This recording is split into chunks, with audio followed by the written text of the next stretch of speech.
Last episode में हमने देखा कि स्मिथ क्लैन को बियॉन्डर बनने के लिए बोलता है और सेकंड एपिसोड की स्टार्टिंग में स्मिथ क्लैन को अपना कार्ड देता है और क्लैन उस जगह पर पहुंच जाता है। क्लैन सोचता है कि वहां जाके उन्हें क्लैन के बारे में पता चल सकता है, लेकिन वहीं एक जगह है जहां उसे इन सारी मिस्ट्री के बारे में पता चलेगा। तो वो इस रिस्क को लेने के लिए तैयार होता है और उस जगह के अंदर चले जाता है। वहाँ लोग नशे में लड़ाई कर रहे होते हैं और साथ में बैटिंग भी कर रहे होते हैं। तब क्लैन वहाँ जाके कोड यूज करता है और बार टेंडर उससे पूछता है कि उसे किसने भेजा है। तब क्लैन स्मिथ का नाम लेता है और वो बार टेंडर उसे एक लिफ्ट में भेज देता है, जहाँ से वो एक ऑफिस में पहुंच जाता है और ये एक सिक्योरिटी कंपनी का ऑफिस होता है। तो वो वहाँ की क्लर्क रोज़ैन से मिलने चले जाता है और जब वो अपना नाम बताता है तो रोज़ैन उसे पहचान जाती है और उसे बियॉन्डर के सीक्रेट जगह पर ले जाती है। तब क्लैन वहाँ लियोनार्ड से मिलता है और रोज़ैन उसे बताती है कि वैसे तो वो ज्यादा बिजी नहीं रहते, लेकिन पिछले 2 दिन से बियॉन्डर का काम बढ़ चुका है। और फिर रोज़ेन उसे अलग अलग बियॉन्डर के बारे में बताने लगती है और उसे स्मिथ के पास अकेले जाने को बोलती है। फिर क्लैन स्मिथ के पास चले जाता है और उसे बताता है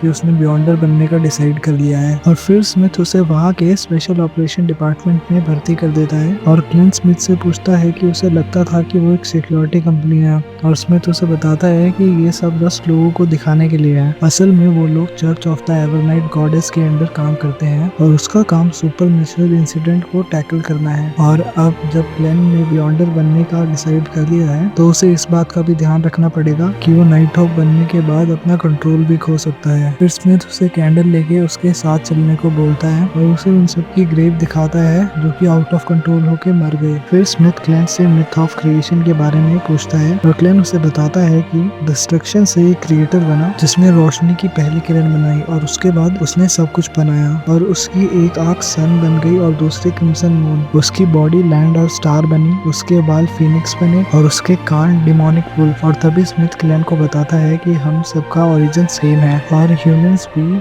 चीजों से पोशन बना सकते हैं ताकि वो पाथवेज की पावर को हासिल कर सके। तब क्लैन को याद आता है कि हैंडमैन ने उसे बताया था और उसमें 22 पाथवेज है। तब स्मिथ क्लैन को बताता है कि church of Evernight goddess 4 pathways के सीक्वेंस 9 पोशन बनाता है, जिसमें से पहला है द कंप्लीट स्लीपलेस पाथवे और दूसरा है द कॉर्प्स कलेक्टर जो कि सेल्फ डिफेंस के लिए अच्छा होता है, और थर्ड और फोर्थ द मिस्ट्री प्लायर और सीर जो कि मिस्टीरियस चीजों के लिए अच्छे हैं पर लड़ने के लिए अच्छे नहीं है। और उस चर्च में सीर के पाथवे के लिए सीक्वेंस 9 का पोशन बनाया जाता है। अब क्लैन को डिसाइड करना है कि उसे कौन सा पाथवे चूज करना है, जिसके लिए उसे ओल्ड नील से मिलना होगा जो कि उसे सब कुछ समझा देगा। तब क्लैन वहां से चले जाता है और फिर क्लैन सोचता है कि उसे मिस्टीरियस चीजों के बारे में जानना है, तो स्लीपलेस और कॉर्प्स कलेक्टर तो उस काम के नहीं है और अब उसके पास सिर्फ मिस्ट्री प्रायर और शीर के पाथवे बचे हैं जिसमें से उसे डिसाइड करना है। फिर क्लैन नील से मिलने के लिए अल्केमी रूम में चले जाता है जहाँ पर नील अपने एक्सपेरिमेंट कर रहा होता है और उसे सीक्वेंस चूज करने से पहले डॉक्यूमेंट को ठीक करने के लिए बोलता है और नील उसे ऑब्जर्व करने लगता है। फिर नील क्लैन को बताता है कि वो काफी टाइम से एम्परर रोज़ेल की बुक को डिकोड कर रहा है और उसकी कुछ नोटबुक है जो कि उसके मरने के बाद गायब हो गई है। और रोज़ेल की बुक में जो स्ट्रिंग सिंबल बना है उसमें बहुत सारी मिस्टीरियस चीजें छुपी है, पर कोई भी पिछले 150 सालों से उसे डिकोड नहीं कर पाया। और जितना नील ने करा है उससे बस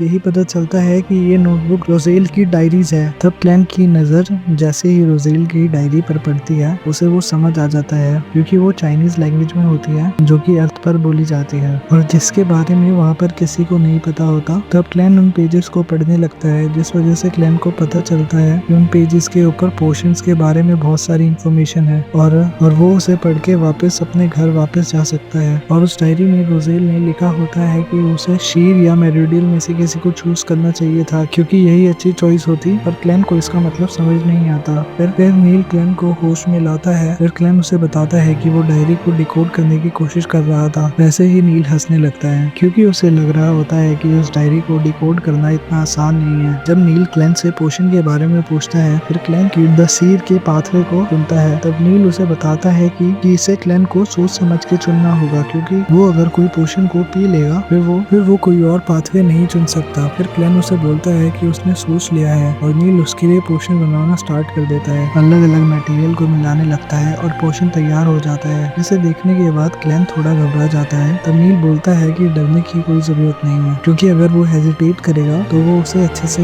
एब्जॉर्ब नहीं कर पाएगा। फिर क्लेन उस पोशन को पी लेता है। फिर उसे चीजें धुंधली दिखने लगती है और फिर नील उसे फोकस करने के लिए बोलता है और एक ऐसा ऑब्जेक्ट को सोचने के लिए बोलता है जो कि इस वर्ल्ड में बहुत कॉमन है। फिर क्लेन हेड के बारे में सोचता है और नील उसे अपने थॉट्स को फिर से एडजस्ट करके एक ऐसा ऑब्जेक्ट के बारे में सोचने के लिए बोलता है जो कि इस दुनिया में एग्जिस्ट नहीं करता। फिर क्लेन अलग अलग ऑब्जेक्ट के बारे में सोचने लगता है, तभी वो पूरी जगह हिलने लगती है। फिर नील क्लेन को अपनी स्पिरिचुअलिटी और इमेजिनेशन को कंट्रोल करने के लिए बोलता है। तब क्लेन और भी चीजों के बारे में सोचने लगता है, जिस वजह से वहाँ और भी चीजें हिलना स्टार्ट हो जाती है। तब क्लेन को अंधेरा दिखाई देता है और तभी एक लाइट आके टूट जाती है, जिस वजह से क्लेन की आंखें खुल जाती है और उसे लोगों के आसपास ऑरा दिखाई देने लगता है। तब नील उसे शीर बनने के लिए कांग्रेट्स करता है और उसे बताता है कि वो इस टाइम अपने स्पिरिट विजन का यूज कर रहा है, जिस वजह से वो उनकी हेल्थ कंडीशन देख सकता है। तभी क्लेन को वहाँ 2 आंखें दिखाई देती है, जिसके बारे में वो नील को बताता है और नील बोलता है कि चिंता करने की कोई जरूरत नहीं है, वो बस रिचुअल की रिप्रेजेंटेशन है। और तब क्लेन के सर में दर्द होने लगता है। तब नील क्लेन को समझाता है कि ज्यादा स्पिरिट विजन यूज करने से उसकी स्पिरिचुअलिटी पर असर पड़ सकता है और उसे इल्यूजन भी दिखाई देने लग सकते हैं। फिर नील उसे बताता है कि उसके माथे के बीच में 2 बार टैप करने से वो अपने स्पिरिट विजन को ऑन ऑफ कर सकता है। फिर क्लेन अपने माथे के बीच में 2 बार टैप करता है और उसका स्पिरिट विजन बंद हो जाता है। और नील उसे ये भी बताता है कि वो अपनी पावर को स्पिरिट विजन के अलावा डाइविनेशन आर्ट के लिए भी यूज कर सकता है। फिर नील क्लेन को डीमन हंटिंग बुलेट्स देता है और उसके बाद क्लेन स्मिथ से मिलने चले जाता है, जहाँ पर नील ने पहले ही स्मिथ को बता दिया होता है कि क्लेन बहुत अच्छे से अपनी पावर यूज कर पा रहा है। फिर स्मिथ क्लेन को बताता है कि वो ऑफिशियल नाइट हॉक बनने से पहले एक क्लर्क की तरह रहेगा और वो उसे सैलरी को एडवांस में दे देता है और उसे एक स्टिक खरीदने के लिए बोलता है अपने डेली टास्क को परफॉर्म करने के लिए। फिर लियोनार्ड उसे एक कैरेज में ले जाता है और उसे बताता है कि एक बच्चे की किडनैपिंग की रिपोर्ट आई है। फिर क्लेन उसे बोलता है कि वो बियॉन्डर्स है, तो फिर वो ये काम क्यों कर रहे हैं। और लियोनार्ड उसे समझाता है कि लोगों के लिए ये एक सिक्योरिटी कंपनी है और जो लड़का गायब हुआ है उसके पापा वहाँ के पुराने कस्टमर हैं। तब लियोनार्ड क्लेन को उस लड़के की चीजें देता है और उस लड़के को ढूंढने के लिए बोलता है, क्योंकि सीर की पावर लोगों को ढूंढ सकती है। फिर क्लेन अपनी पावर से अपनी ली हुई डॉजिंग रॉड यूज करने लगता है और अपने स्पिरिट विजन को एक्टिवेट कर लेता है। फिर वो अपनी पावर की हेल्प से उस जगह को ढूंढ लेता है जहाँ से वो बच्चा गायब हुआ होता है और उसकी प्रेजेंस को डिटेक्ट करके उसकी लोकेशन को ढूंढ लेता है। फिर क्लेन अपनी रॉड की वजह से उस कैरेज को रास्ता दिखाने लगता है और जिस डायरेक्शन में वो रॉड मुड़ती है वहाँ वो कैरेज जाने लगती है और वो एक घर में पहुंच जाते हैं और क्लेन उस रूम को भी ढूंढ लेता है जहाँ वो बच्चा होता है और अपने स्पिरिट विजन से देखता है कि अंदर 2 किडनैपर है। और तभी लियोनार्ड अपनी पावर से डोर तोड़ देता है और फिर उन किडनैपर्स को मारता है और क्लेन उस बच्चे को आजाद कर देता है। और तभी वहाँ एक इनविजिबल पंख आता है और उसके टूटते ही वो किडनैपर्स अजीब सा बिहेव करते हैं और लियोनार्ड और क्लेन को समझ आ जाता है कि वो लोग मॉन्स्टर बनने वाले हैं। और तभी दोनों किडनैपर मिलके एक मॉन्स्टर बन जाते हैं, जिसे लियोनार्ड अपनी पावर से मारने लगता है, पर वो मॉन्स्टर गायब हो जाता है और क्लेन भी उसे ढूंढ नहीं पा रहा होता है। और लेकिन तभी वो अपनी रॉड से उस मॉन्स्टर को ढूंढ लेता है और वो मॉन्स्टर क्लेन पे अटैक करने लगता है और इतने में क्लेन उस पर गन पॉइंट कर देता है, पर वो गन को थोड़ी हेजिटेशन से फायर करता है क्योंकि उसने पहली बार शूट किया होता है। तब वो मॉन्स्टर वहाँ से भागने लगता है और तब लियोनार्ड उसे अपने रिलम में ले आता है और उसे मार देता है। तब क्लेन को कुछ फील होता है और उसे पता चलता है कि क्लेन पहले भी उस जगह पर आ चुका है। फिर वो उस लड़के को उसके फादर को दे देते हैं और उस जगह को इन्वेस्टिगेट करने लगते हैं। फिर लियोनार्ड क्लेन को बोलता है कि वो उसे पसंद आया और क्लेन डर के मारे वहाँ से भाग जाता है। फिर लियोनार्ड किसी से बात कर रहा होता है जिसने क्लेन को ऑब्जर्व किया होता है और उसे पता चलता है कि वो स्पेशल नहीं है। फिर क्लेन घर वापस चले जाता है और तभी वो अचानक उसी मेंशन में पहुंच जाता है जहाँ से वो भी वापस आया होता है और उस रूम में चले जाता है जहाँ उसे लगता है कि वो पहले आया था। फिर उसे वहाँ एक बुक दिखती है जिसके ऊपर लिखा होता है कि सब लोग मर जाएंगे और तभी उसे द फूल का कार्ड